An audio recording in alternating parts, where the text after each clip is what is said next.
Hi guys, welcome back to Marjujai's channel. So this is my first video for the year 2022, and I would like to start my first video for sharing with you guys my financial goal for 2022. You know, way back when I'm mid-20s, I'm really bad with money. I really, I've learned in a hard way in terms of money. I got into a debt, and I don't know where to pay. I don't have proper understanding of my finances. I live beyond my means. So with that, I've learned my lesson. And that is why I just wanted to share with you guys that it's not late to start. As long as you're alive, you're working, you're capable to work, you can start and you can do it today. You don't wait for the next day. Oh, I need more money to do it and stuff. No, you can do it. It's a matter of the attitude.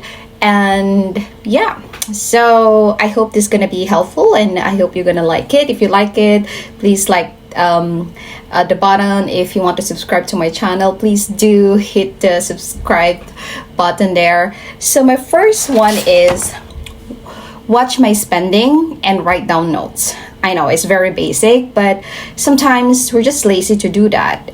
And I believe when you write down and you noted your spending, you are being more careful. It's like you have a visual presentation, and you will understand where you put your money with, which is more important and which is not.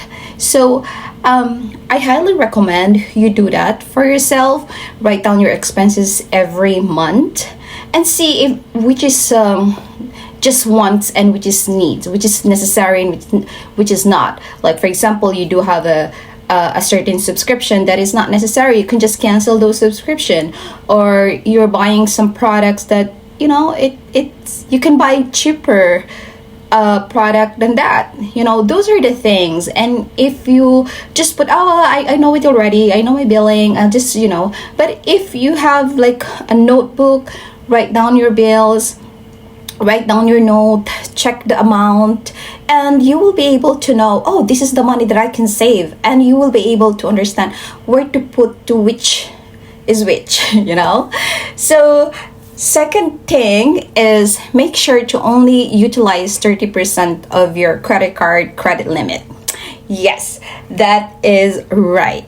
So for anyone here that watching that has a credit card, because I work in credit card company before, and this is my advice too. If you want to boost or increase your score for your credit card, you only need to use 35% will be fine, but do not max it out. Do not use the 50% because it's gonna hit your credit. And another thing, if you could pay in full, do it. Right? Because credit card is really good if you will use it in your advantage. Get a credit card that has a cashback, because at the end of the year you will be able to earn money for whatever you buy. So it's a win-win situation. And also avoid paying interest, because you will end up adding fees for whatever you buy. But I know sometimes that you're tight in budget and you cannot pay in full. But again, don't forget to pay that before your due date, because again, it will hit your credit and it's not good, and it will not your bank will not have confidence in you when you apply another credit card again. Okay, so third thing is 20% of your salary will goes to investment, like stocks, tax-free savings, and other investment that you would like to be with. Yeah, me personally, what I do, my pay is every week. So every week, I pay certain money for my tax-free savings. Another portion, I put it to my stocks. So this way that whatever I'm earning, I'm also putting it to an asset. Okay? Because otherwise, you just end up, I still have an extra money. I can still do my shopping and all that stuff. Yeah, so putting money to your putting money to an asset is really a good idea.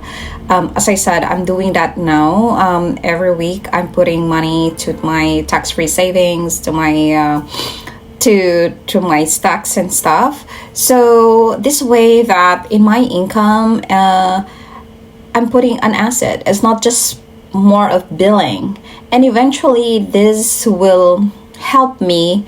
It's for a long-term goal that I have. I mean, long-term financial goal that I have. I can use that in the future for buying, some stuff or vacation or for my retirement. So whatever it is, at least you have money that growing there and it just not stops. I mean, it's okay to put savings too, but with all the review and research that I have, it's rather you put your money to an asset or investment rather than saving, because it will grow more on that. So next is number 3 is buy investment bags. So I'm always telling this to, if you're my friend or close to me, Qualityover quantities. I mean, before I'm like that, I'm gonna buy new bags, it's a fashion bags and all this stuff. And I've realized that, you know what, I need to be minimalist, and I wanted now more a quality bag. An investment bag that I'm talking about is, if you could buy Hermes, Chanel, Louis Vuitton, those are the bags that will still have their value in the long run after 10-20 years. Plus, those are heirloom. You can pass it on to your next generation, to your kids, grandkids, and their value is still there. So if you have the means or ability to buy those stuff, just save your money instead of buying new style of bag or collecting random colors of bag. So collect that money once a year, twice a year, if you can afford, and buy the high quality bag that has an investment value in the future, or something that you can pass on, or you can give it to your next generation with still the value of the bag will be there. Okay, and number 4 is using Coho. I don't know if you hear that, but I'm gonna provide you the logo and you can just research Coho, because I am from Canada and my family live in the Philippines, so I still have my parents then. So once in a while, I'm sending gift money, and I'm using my debit card. And debit card, I'm not gonna earn cash back with that because it come from my pocket, come from my savings. So I found this Coho, and I use this to send money using Western Union. So with this Coho, every time you purchase, use this card. It's like a prepaid credit card, but when you use this card, you can have a cash back. So, and I don't want to use my credit card using my Western Union because it's gonna consider that as a cash back. So I know it's too complicated, but again, by using Coho, sending money I'm getting a cashback now with every money that I'm send. I'm telling this because it is very important, or that whatever you're spending, at least you still have cashback on that.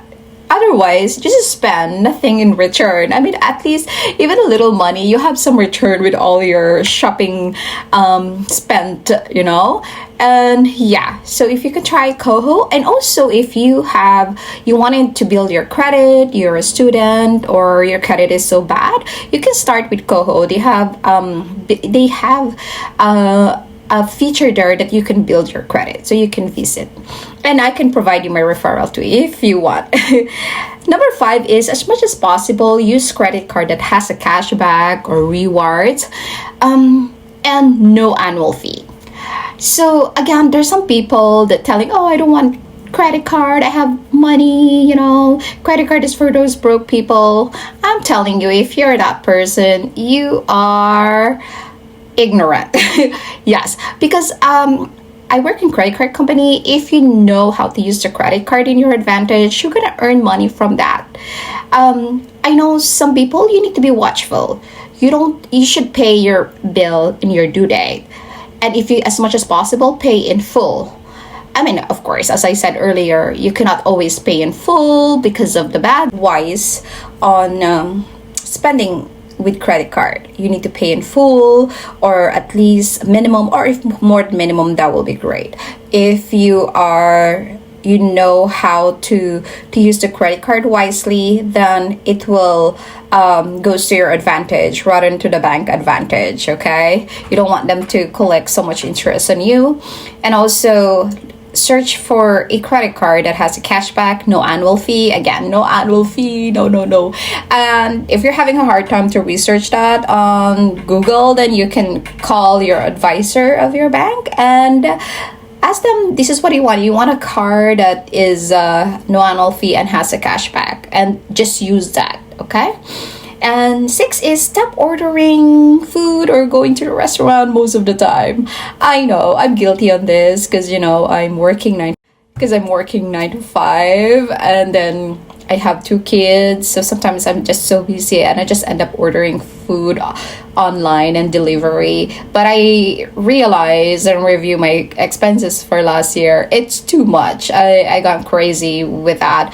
So now I work on to buy and eat the cook food instead of buying. I mean, once in a while I reward myself. I order outside, but I think it's not something that you do most of the time or most of the week. So I just say that's my financial goal. Be mindful of that.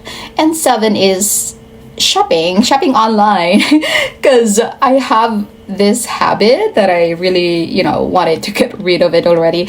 When I'm sad, when I'm bored at nighttime, not doing anything, I end up putting all to the shopping cart and order online, which is crazy. So as I said earlier, it is really important that you write down what you need and what you want, and then this way you will know that, oh, this is unnecessary, this is too much, I don't need this. And then you can filter what you really need, and just for random. It's not something that you like, but it's something that you want, and that will help you to get more extra savings instead of just spending too much online. And number 8 is do not spend too much on our birthday parties and stuff, and just focus on giving a very nice gift. Yeah, I'm guilty again with this, so that's why it's in my financial goal, because during my kid's birthday, and then I bring them to a restaurant and end up spending $500 to $600. But now this year I wanted to reward them with a very nice gift, a value gift, and instead of spending too much with, maybe we're still gonna have eating and blowing cake and stuff, but as I said, my effort will be more of the gift than the party itself. Anyway, it's COVID, so I think that's worth it for now.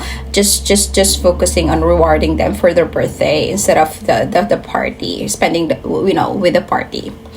And then number 9 is the minimalists with clothing and shoes.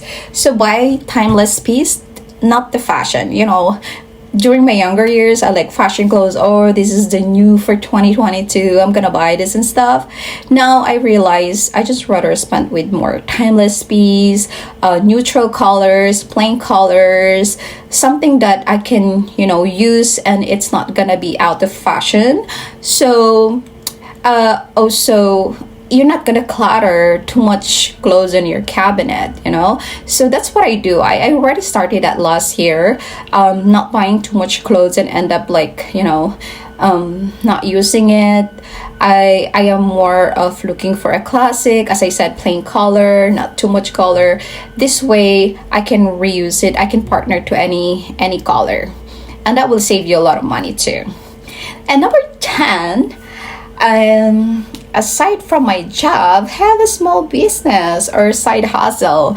Those are something that I'm still working on. I mean, I have my 9 to 5 office work, and then I'm really looking for a small business side hustle, because if you want to be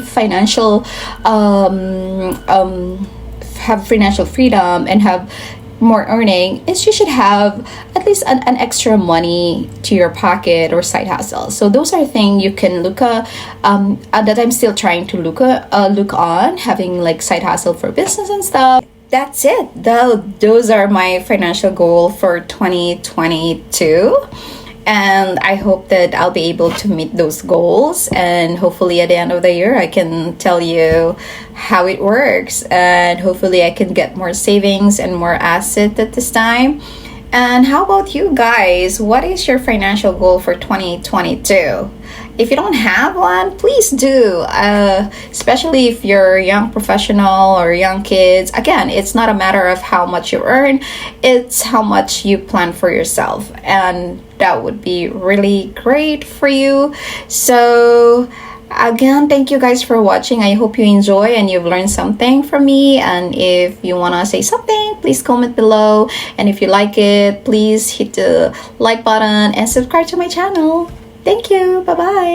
It's my life. Lazy, lazy, lazy, lazy, lazy. It's my life.